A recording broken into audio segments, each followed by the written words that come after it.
In a symbolic sign of China's progress against the coronavirus, part of the iconic Great Wall reopened on Tuesday. And Hubei's provincial capital, Wuhan, where the virus outbreak originated, announced it will lift travel restrictions starting April 8th, after having been under lockdown since late January.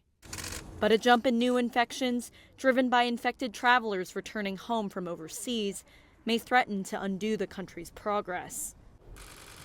On Monday, mainland China reported its largest rise in COVID-19 infections in weeks, with 78 newly confirmed cases. It's alarming Chinese cities that otherwise reported no new locally transmitted cases in recent days.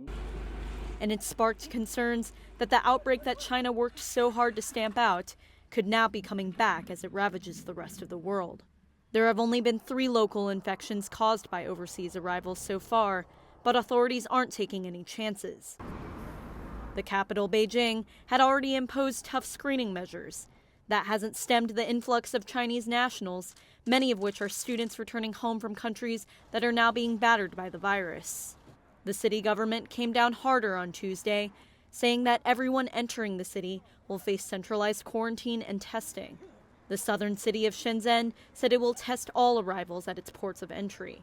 The Chinese territory and gambling hub of Macau had already banned all foreign visitors, and now it's barring any from the mainland, Hong Kong, and Taiwan who have recently traveled abroad.